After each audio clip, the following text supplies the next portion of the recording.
ராமநாதபுரம் புதிய பேருந்து நிலையத்திற்கு மன்னர் முத்துராமலிங்க சேதுபதி பெயரைச் சூட்டக் கோரி மாவட்ட ஆட்சியரகம் முன்பு தென் தமிழர் கட்சி சார்பில் கண்டன ஆர்ப்பாட்டம். ராமநாதபுரத்தில் கடந்த அக்டோபர் 3ஆம் தேதி முதலமைச்சர் மு. ஸ்டாலின் அவர்களால் திறந்து வைக்கப்பட்ட புதிய பேருந்து நிலையத்தின் பெயரை மாற்றக் கோரி மாவட்ட ஆட்சியர் அலுவலகம் முன்பு பரபரப்பான சூழல் நிலவியது. சுமார் 20 கோடி ரூபாய் மதிப்பீட்டில் வணிக வளாகத்துடன் கட்டப்பட்டுள்ள இந்த நவீன பேருந்து நிலையத்திற்கு மறைந்த முன்னாள் முதலமைச்சர் கருணாநிதி அவர்களின் பெயர் சூட்டப்பட்டுள்ளது. இந்நிலையில் இப்பெயரை அகற்றிவிட்டு நாட்டின் விடுதலைக்காக 24 ஆண்டுகள் சிறைவாசம் அனுபவித்த மாமன்னர் ரிபெல் முத்துராமலிங்க சேதுபதி அவர்களின் பெயரைச் சூட்ட வேண்டும் என தென் தமிழர் கட்சியினர் வலியுறுத்தி வருகின்றனர்.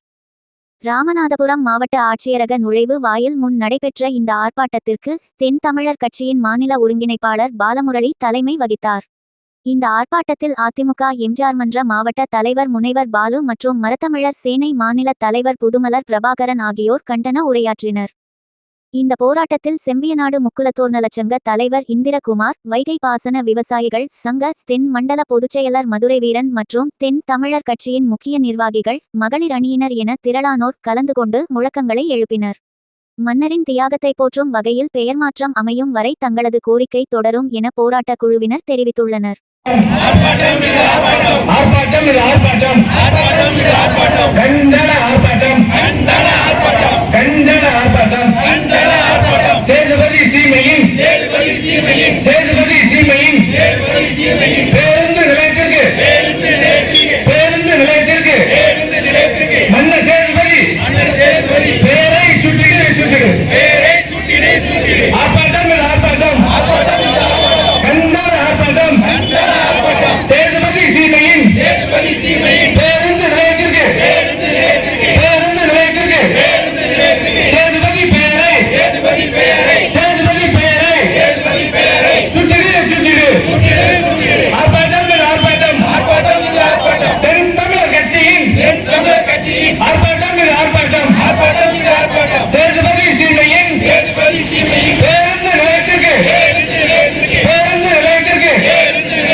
இது போன்ற பல செய்திகளை உடனுக்குடன் தெரிந்து கொள்ள சப்ஸ்கிரைப் பண்ணுங்க. மறக்காம பெல் பட்டனையும் பிரஸ் பண்ணுங்க.